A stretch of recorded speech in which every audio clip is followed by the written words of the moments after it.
I used to have 2 sugars in my tea. I have 2 sugars in my tea.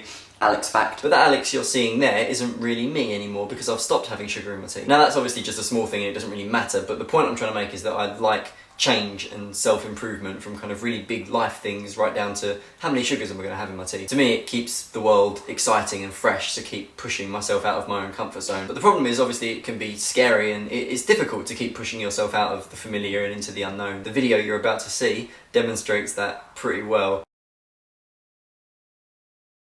One of the things that I think about when I'm trying to psych myself up into doing things that are really scary is I could just not do this thing. I used to be really nervous about like kissing girls because you know you build it up to this one big moment and you're like, I've got to kiss this girl now and if I don't do it it'll be really bad and I'll be really annoyed with myself and whatever. But really, there's not just that one moment. You've got like all day or all night or, you know, weekend or whatever your situation is.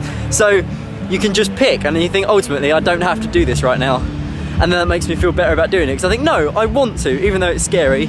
If I don't do it, I'll be sad and regret it. So this company called Element Experiences organised a bungee jumping event to try and break a Guinness World Record for the most bungee jumps in 1 hour. The guy broke the record, he did 42 jumps, and then for the rest of the day, they let members of the public have a go. This form makes me acknowledge that bungee jumping is a dangerous activity that involves a risk to me and my child. And there you go, that's my full name. It's very English, I know. Me and Charlie were talking earlier about instead of a full body harness, maybe they just dangle you by your feet. And I thought, no, that can't be right. But actually, they do. Hello, son. Oh, look at that. I don't feel as nervous now that I'm here. I just want to do it because I can see other people doing it and the waiting around. I feel the same when I do gigs. Like it's always the waiting to start that's the worst bit. I just want to get on the stage. You ready? Apparently. You got a harness on there, I see. Yep. You also got these like feet things. You have to walk to the thing like that. Charlie did his jump before me while I was getting fitted with my ankle harnesses, and then it was my turn. You can see me here engaging in some casual banter in an attempt to appear calm, but obviously I was nervous. I'd seen the world records guy jump 42 times in an hour, so I obviously knew it was safe, but when you're up there it's terrifying, and the guy in the cage with me was just winding me up because he knew it was fine. You feeling alright? Yeah. Happy? Don't worry mate, 65% of the time this works every time. You're so shit. Okay, up you go. Oh my god. Alright, stand up nice and straight, hold on top, now hold it up. That way, you ready?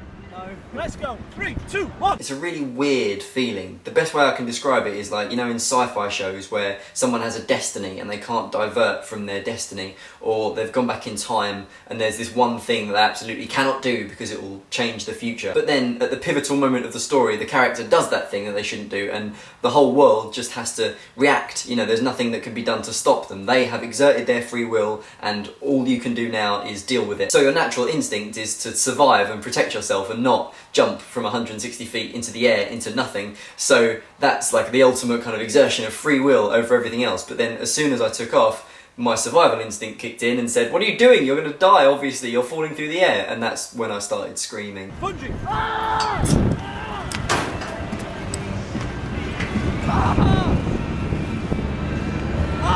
I just thought, that's it now. I'm obviously going to die. How could I be so stupid to jump like that? So you can see my face there. Don't be fooled. I look happy, but that is the face of a man who feels like he just beat death and doesn't particularly want to try again. I don't usually buy those souvenir photos from rides and stuff because they usually cost about 20 quid and it's just a photo of you on the ride. I'm like, I've got the memories.